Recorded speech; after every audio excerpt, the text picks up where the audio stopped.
অলপ আগতে আমাৰ বৰ্তমান গণসুৰক্ষা পাৰ্টি দিঘিৰা ব্লক সমিতিৰ সম্পাদকৰ দায়িত্বত থকা যাদৱ দাস ডাঙৰীয়া তেখেতে আচলতে অৱৰো সুৰক্ষা সমিতিৰ প্ৰতিষ্ঠাপক সম্পাদক আছিল বাক্সা জিলাত। তেখেতক মই ধন্যবাদ জনাইছোঁ। এইখিনি তেখেতে সংবাদ মাধ্যমৰ আগত আমাৰ যিখিনি কথা সেইখিনি অৱগত কৰা। তো মূল কথাটো হৈছে কি এইটো যে যোৱাকালি আমি যিটো দেখা পালোঁ যে মানে মহিলাগৰাকীয়ে যিটো প্ৰেছ বিবৃতি দিলে, লগতে মহিলাগৰাকীৰ বিষয়ে মই বিশেষ নকওঁ, কাৰণ অলপ আগতে আমাৰ যাদৱ দাস ডাঙৰীয়াই অলৰেডি কৈ দিলে। তথাপিতো মই ছেকেণ্ড কথাটো কওঁ, যিখিনি আমাৰ অৱৰো সুৰক্ষা সমিতিৰ সম্পাদক জোন দাস ডাঙৰীয়াই যিখিনি তথ্যভিত্তিক UPPL দলৰ সন্মানীয় ৰাকেশ বৰ্মা ডাঙৰীয়াক যিখিনি তথ্যভিত্তিকভাৱে প্ৰমাণ দিছিলে যে তেখেতে দুৰ্নীতিৰ লগত জড়িত হৈ আছে নে নাই, তো মই এইখিনি কথা ক'ব খুজিছোঁ এতিয়া হৰেকৃষ্ণ পাঠকক। গতিকে তেখেতে এখন অৰাজনৈতিক সংগঠন প্ৰদূষণ ছাত্ৰ সন্থাৰ পৰা অহা এজন ব্যক্তি। তেখেতক আমি ব্যক্তিগতভাৱে বহুত আক্ৰমণ কৰিব পাৰোঁ, কিন্তু আমি বৰ্তমান নকৰোঁ। তেখেতে এইটো কথা জনাৰ দৰকাৰ। প্ৰথম কথা হৈছে তেখেতৰ শিষ্টাচাৰখিনি জানিব লাগিছিল, আৰু জোন দাসে তেখেতৰ কাৰণে কিমানখিনি কাম কৰি দিছে এইখিনি তেখেতে জানিব লাগিছিল। তেখেতৰ ব্যক্তিগত জীৱনত বহুখিনি সমস্যাৰ সমাধান কিন্তু জোন দাস ডাঙৰীয়াই কৰি দিছিল, এইখিনি আমি অৱগত।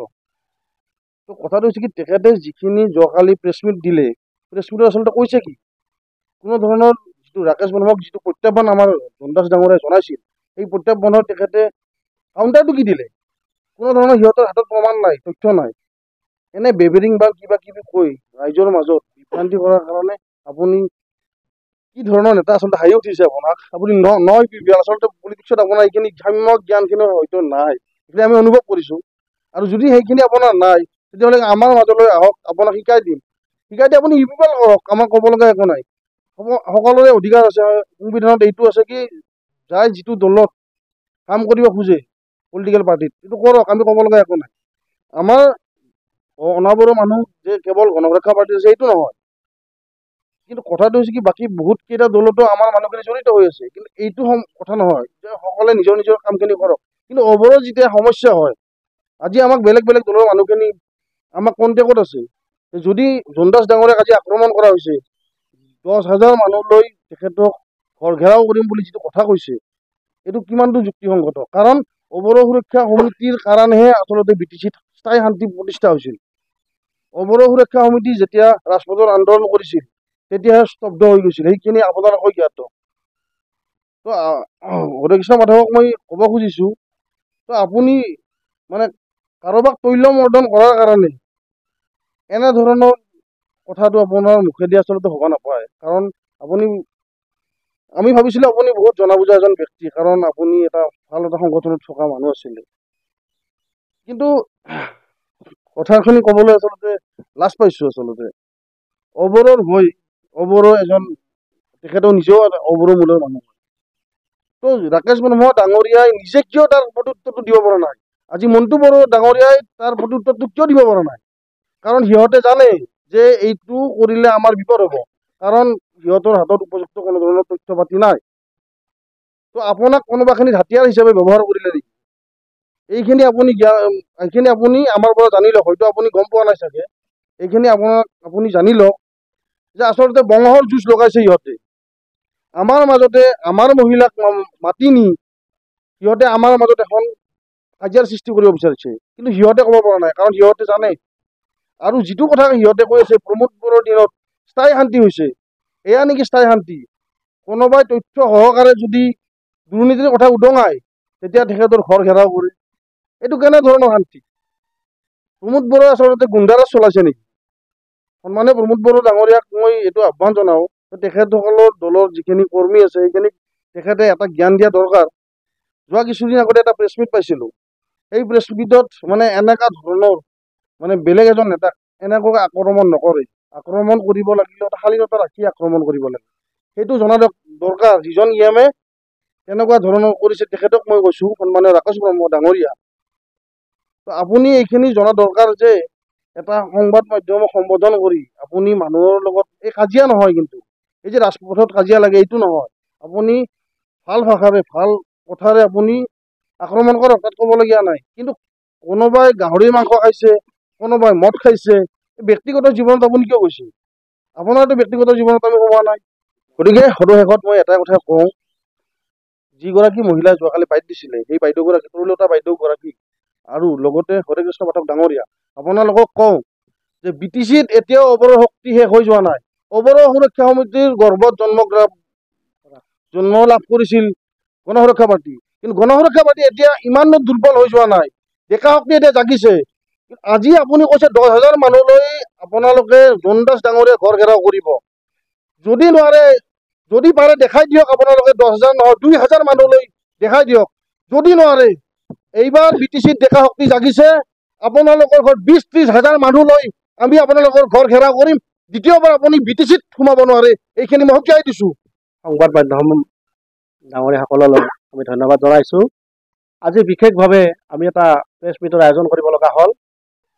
যে যোৱাকালি আমি এটা নিউজ পালোঁ যে মুছলপুৰ সমষ্টিৰ যে ৰাকেশ ব্ৰহ্ম ডাঙৰীয়াই BTCৰ EM পৰহিয়ে জোনদাস ডাঙৰীয়া নামৰ ব্যক্তি এজনে, অবৰ নেতা এজনে তেওঁৰ এগেইনষ্টে কেইটামান তথ্য ভিত্তিক প্ৰমাণ দাঙি ধৰিছিল সংবাদ মাধ্যমত, আৰু তাকেই ভিত্তি কৰি যোৱাকালি তেখেতেই মুছলপুৰ চহৰত মহিলাসকলক মাতি আনি তেওঁ এটা ধৰ্ণা কাৰ্যসূচী লৈছিল।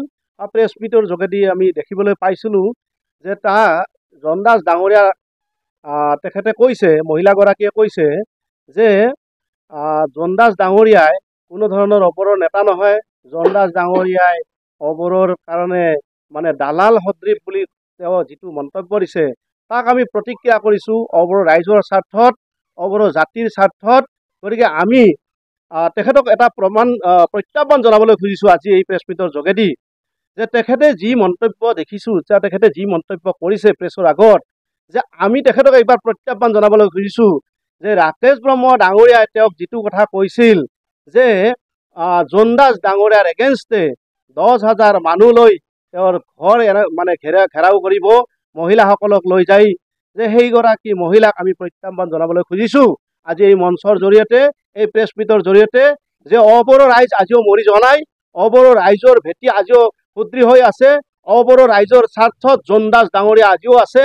গতিকে BTCৰ 22 লক্ষ মানুহৰ কাম অবৰৰ কাৰণে আজি জোনদাস ডাঙৰীয়া মাত মাতি আছে, তাক কেতিয়াও অবৰৰ ৰাইজে পাহৰিব নোৱাৰে।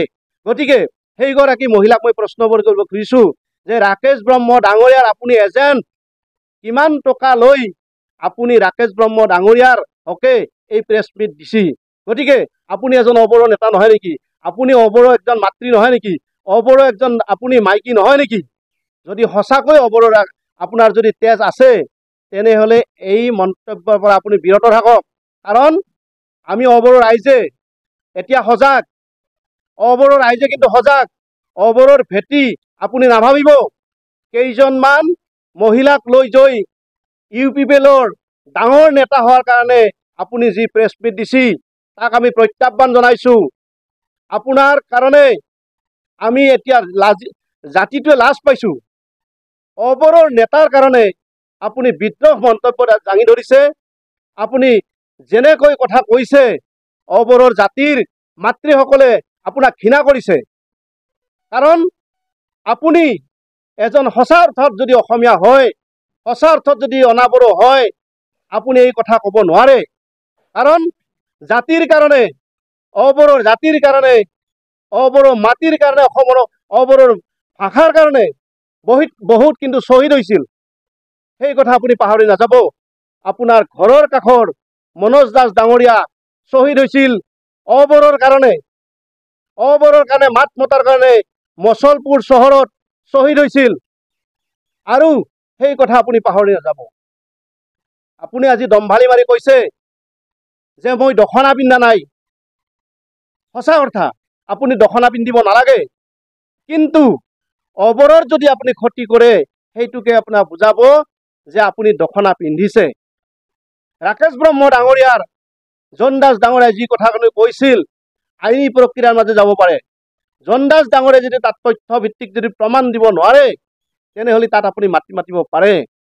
আপুনি প্ৰমাণ দিয়ক, আপুনি প্ৰমাণ দিয়ক যে সঁচাকৈ যদি ৰাকেশ ব্ৰহ্ম ডাঙৰীয়াই এনেকুৱা ভুল কৰা নাই, ৰাকেশ ব্ৰহ্ম ডাঙৰীয়াই যদি সঁচা অৰ্থত যদি এনেকুৱা যদি তথ্য ভিত্তিক যদি প্ৰমাণ দিব পাৰে, আপুনি প্ৰেছ মিট নহয়, অসমৰ মাজত BTCৰ মাজত আপুনি প্ৰকাশ কৰক। কিন্তু আপুনি তথ্য দিব নোৱাৰা কথা কোনোবা ৰাকেশ ব্ৰহ্ম ডাঙৰীয়াৰ উচতনিত আপুনি এনেকুৱা তৰল মন্তব্য নিদিব। আপোনাক মহিলাসকলে ঘৃণা কৰিছে। সমগ্ৰ BTCৰ 22 লক্ষ মানুহৰ পৰিয়ালৰ মহিলাসকলে আপোনাক ঘৃণা কৰিছে। কাৰণ আপুনি ৰাকেশ ব্ৰহ্ম ডাঙৰীয়াৰ এজন থামচাগিৰি হয়, আপুনি এজেণ্ট হয়, আপুনি দালালি হয়। জোনদাস ডাঙৰীয়া কিন্তু দালালি নহয়। ৰাকেশ ব্ৰহ্ম ডাঙৰীয়াক আপুনি যি সন্মান কৰি কৈছে যে তেখেতে আপোনাৰ ভগৱান, আপোনাৰ ভগৱান হ'ব পাৰে, কিন্তু 22 লাখ, 24 লাখ, 25 লাখ অনাবৰৰ কাৰণে কিন্তু ভগৱান স্বৰূপ সদৃপ জোনদাস। আপুনি এই কথা পাহৰি নাযাব। আপুনি এই কথা পাহৰি নাযাব। কেইটামান টকাৰ কাৰণে আপুনি ৰাকেশ ব্ৰহ্মৰ সমৰ্থনত কথা আপুনি নকব। BTCৰ প্ৰধান প্ৰমোদ বড়ো ডাঙৰীয়াৰ আজি কেইদিনমান আগতে নিউজ এটা ওলাইছিল, আমি সকলোৱে অসমবাসীয়ে চাইছিলো। এডুকেশ্যন ডিপাৰ্টমেণ্টত 4 কোটি টকাৰ কেলেংকাৰী সেই উন্মোচিত হৈছে। তাক আপুনি মাত মাতক, যদি পাৰে সাহস আছে, যদি তথ্য ভিত্তিক যদি প্ৰমাণ আছে যে BTCৰ চিফ প্ৰমোদ বড়ো ডাঙৰীয়া সঁচাকৈ যদি কেলেংকাৰীত জড়িত নাই, আপুনি প্ৰমাণ দিয়ক। আৰু আপুনি যি কথা কৈছে, জোনদাস ডাঙৰীয়াৰ ঘৰ 10,000 মানুহলৈ তেওঁ ধৰ্ণা দিম বুলি কৈছে। আপুনি যি কথা কৈছে, 10,000 মানুহ নহয়। আপুনি যদি প্ৰত্যাহ্বান জনাব নোৱাৰে, জোনদাস ডাঙৰীয়াৰ ঘৰত 10,000 নহয় 5,000 মানুহ যদি আপুনি আনি ঘেৰাও কৰিব নোৱাৰে, আপোনাৰ ঘৰত কিন্তু 20,000 মহিলা লৈ আমি ঘেৰাও কৰাৰ কাৰণে ৰেডি হৈ আছো। আপুনি প্ৰস্তুত হওক। আৰু জোনদাস ডাঙৰীয়া যি কথা কৈছে, আপুনি যে মানাসত প্ৰেছ মিট দি থাকে, মুছলপুৰত প্ৰেছ মিট নিদিয়ে, অহাকালি আপুনি ৰেডি হওক। জোনদাস ডাঙৰীয়াক প্ৰত্যাহ্বান জনাৰ কাৰণে, অবড়ো ৰাইজক প্ৰত্যাহ্বান জনাৰ কাৰণে অহাকালি আপুনি ৰেডি হওক। মুছলপুৰ চহৰত মাজমজিয়াত আমি প্ৰত্যাহ্বান জনাম আপোনাক প্ৰেছ মিটৰ যোগেদি। আপুনি তাত ৰেডি হওক।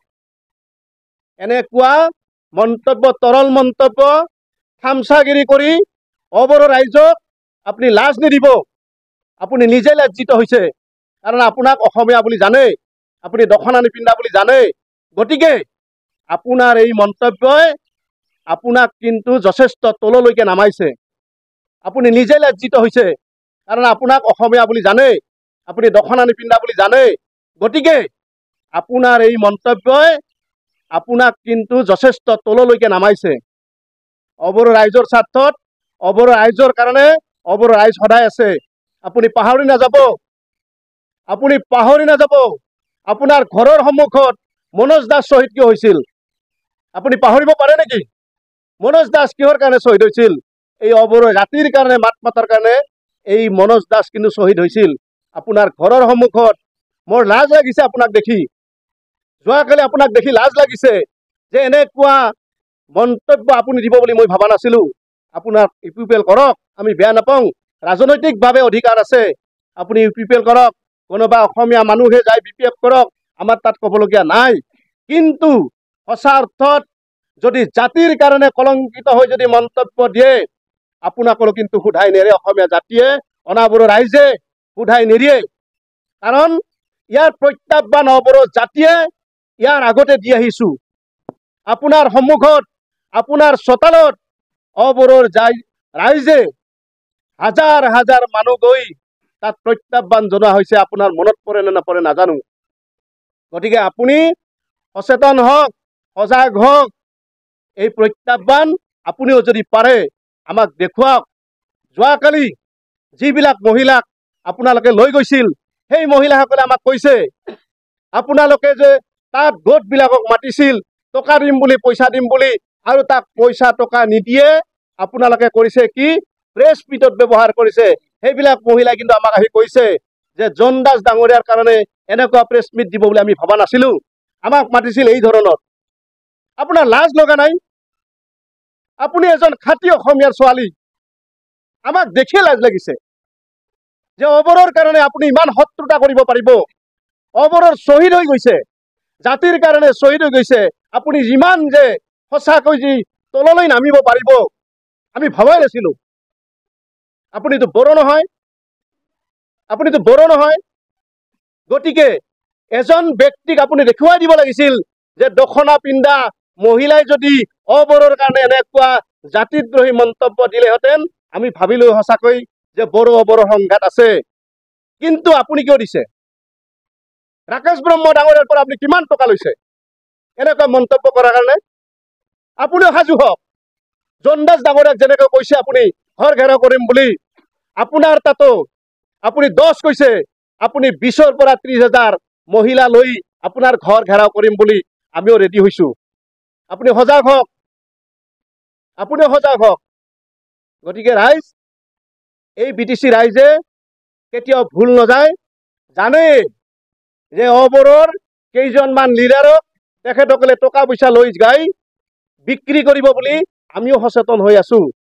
গতিকে অবড়ো ৰাইজে জানে, 22 লাখ অবড়ো ৰাইজে জানে যে ইয়াত কেনেকুৱা এটা চক্ৰান্ত চলিব, ৰাজনৈতিকভাৱে কেনেকুৱা ষড়যন্ত্ৰ চলিব।